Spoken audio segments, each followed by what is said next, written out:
All right, welcome back to the program. I'm Sam Sorbo.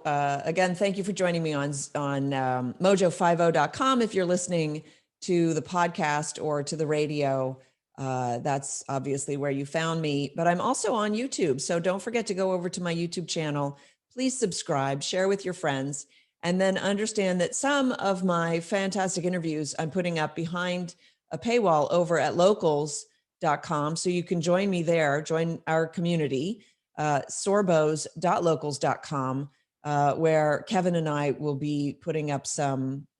We're just forming a community for people to exchange ideas, but it's really for patriots, for people who love this country. And sadly, I think that is really a dividing line for us these days.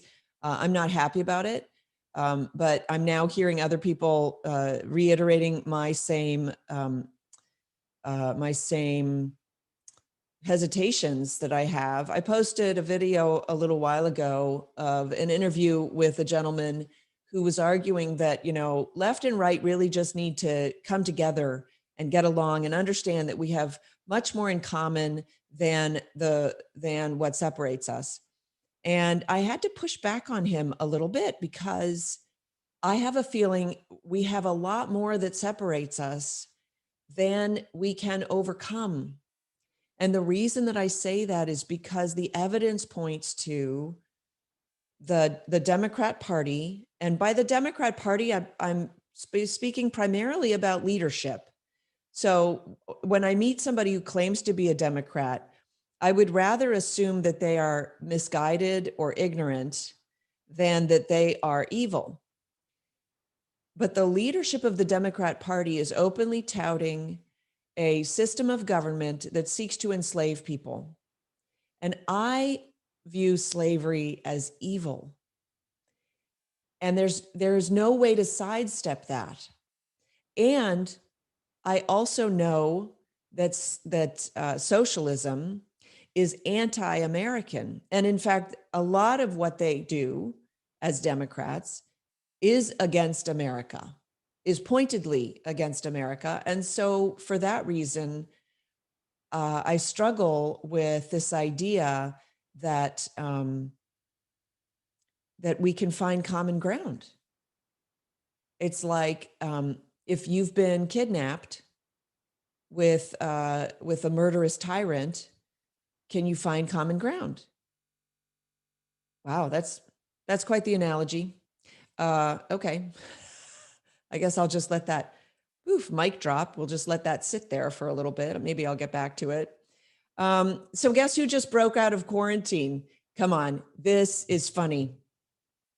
And it's funny because when I first read it, I thought it was a Babylon Bee article. That's how funny it is.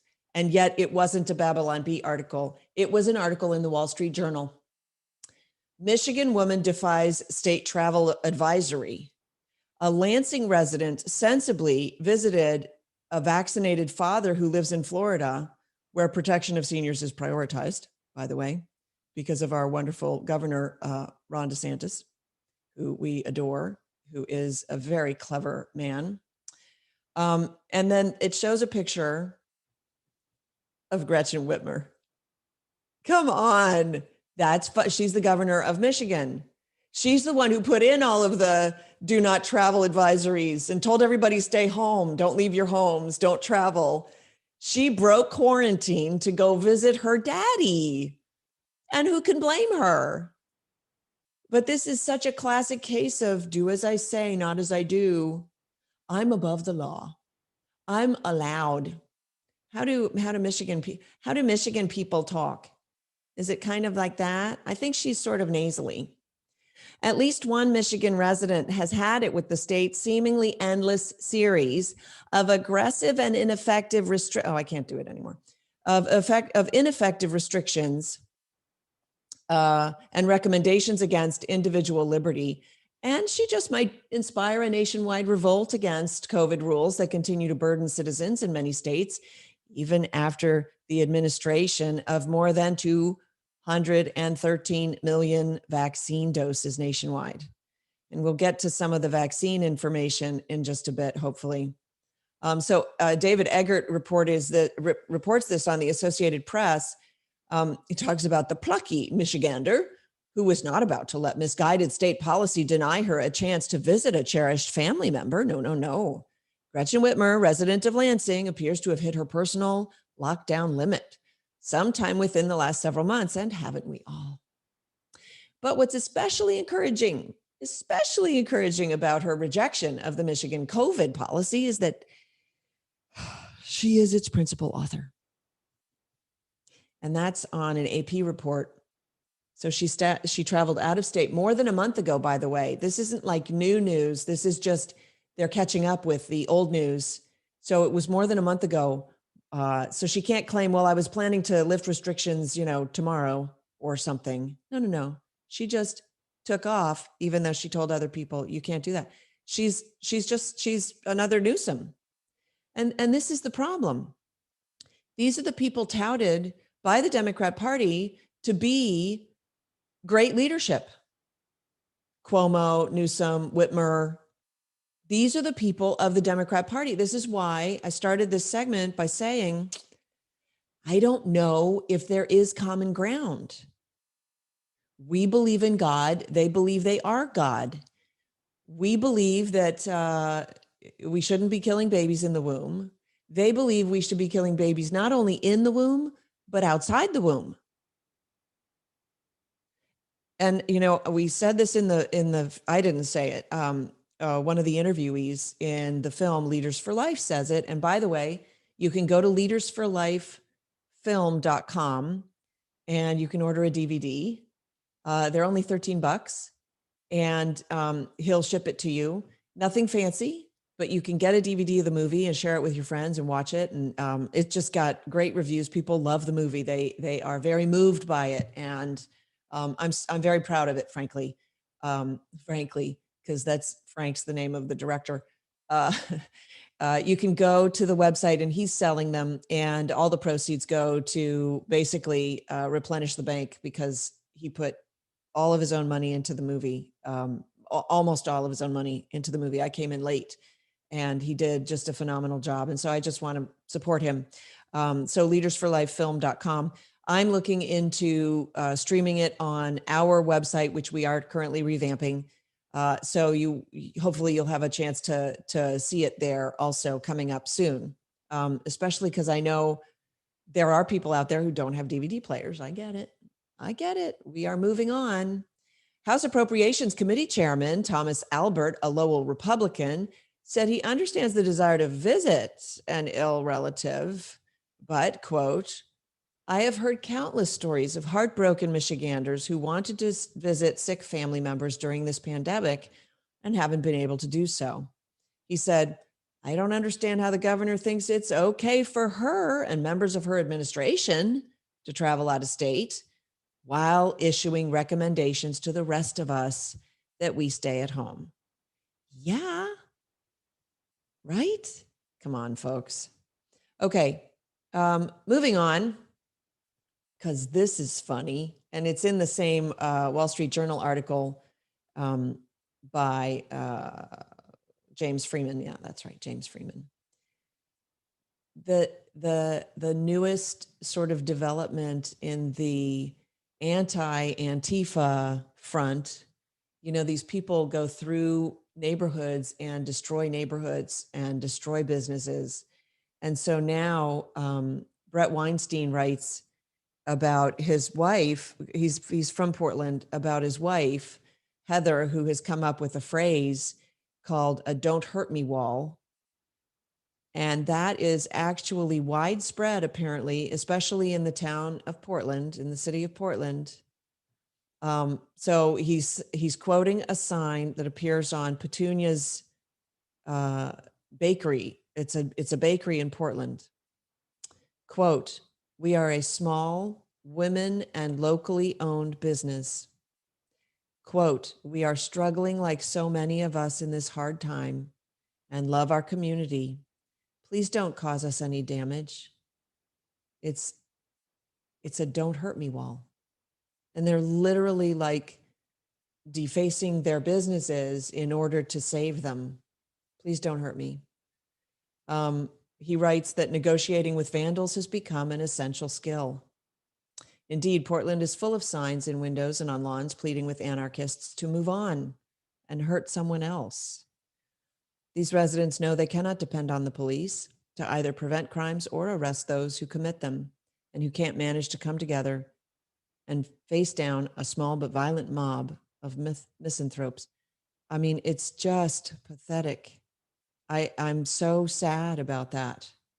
Okay, I have a few more minutes and I wanted to get to this clip. This is Lee Dundas, and she's talking. She's at an Orange County school board. Again, this goes to schooling. So I want to share this with you, and I do have the video, so we're going to watch that. Lee Dundas, human rights attorney. Late last week, I am informed a meeting occurred between Orange County Health Officer Dr. Clinton Chow and Orange County Board of Education Superintendent Alma Harris, during which time they apparently tried to find a way to, quote, sidestep and entirely remove informed parental consent for the COVID vaccine and also turn Orange County school campuses into vaccination centers. The COVID-19 vaccine is an experimental medical protocol authorized under the Emergency Use Authorization Act, and as such, you cannot mandate it for anyone, nor can you sidestep informed consent. There is a reason that kids cannot smoke, drive, drink, have sex, vote, or die for this country, and it is because the law says they lack the capacity to understand those decisions, and that applies here more than ever. Hear me loud and hear me well. We will not be morphing our school campuses into COVID vaccine centers for delivery of an experimental medical protocol that killed every damned ferret in the last animal study they did until such time they had to abandon that study, and then they didn't even do the study this time around because we are the study. The last time humans launched a plan like this to conduct experimental medical protocols on vulnerable populations was in Joseph Mengelo's direction. He was an MD known as the Angel of Death. Okay, and he was part of the SS, and in 1943 he was assigned to Auschwitz, where he saw an opportunity to conduct gene research, quote, focused primarily on children with no regard for the health or safety of the victims. This is off the internet, you can Google it. You know what else is gene research? Experimental COVID vaccines with the trans gene inside of it. If you don't believe me, go pull the EUA application for the J&J shot.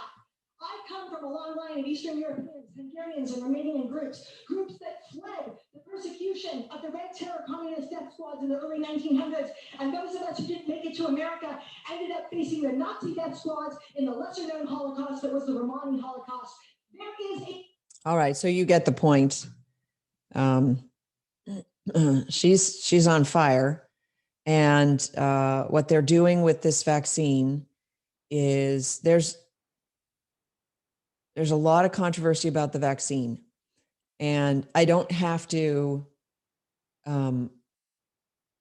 weigh in on what I think about the vaccine, because all I have to tell you is that they are suppressing that one side is suppressing all of the stories that are coming out about adverse effects of the vaccine.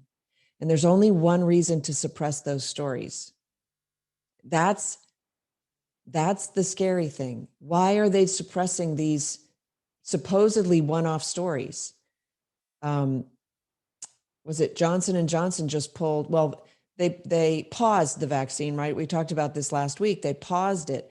Pausing a vaccine, that's not a scientific word. What does that mean? And they paused it because they claimed because of 6 deaths. I look at the actions, and the actions don't match up with the language about what's happening. And the actions of taking down people who dissent, taking down stories. There's another story up about a Facebook group that posted. I'm looking for it here. A Facebook group that posted problems with the vaccine. Just basically, these are all anecdotes of people who have had terrible health crises, issues shortly after the vaccine. Now, it's not causality, right? It doesn't necessarily indicate cause, but it's an odd thing. This person was perfectly fine after the vaccine, not so much. And there was a whole Facebook group that had grown to 125,000 followers. Facebook just took it down. Why? Why can't those people trade their supposedly conspiracy theory stories? Why not? And so that's my problem with that. Okay, I do have to go. This is the Sam Sorbo Show. I want to thank you so much for joining me today. This has been fun, and I will be back. And if you're joining me on YouTube, don't forget to subscribe. Please share my videos with people. And if you want the rest of my interviews, they are over at sorbos.locals.com inside our community that Kevin and I have started over there for the free exchange of patriotic thought. Ooh, I got to come up with a better tagline. Thanks so much for joining me. Enjoy the rest of your day. Hi, I'm Sam Sorbo, and this is the Sam Sorbo Show. In case you didn't know, I've gone to a new format, and so I post small portions of my weekly radio show on video at YouTube every other day. So thanks for joining me here. If you want to hear more of the show, just tune back in 2 days, or go back in the archives and take a look at what else I've done in the past. Thanks so much for joining me. Please share the word. Let's keep truth free.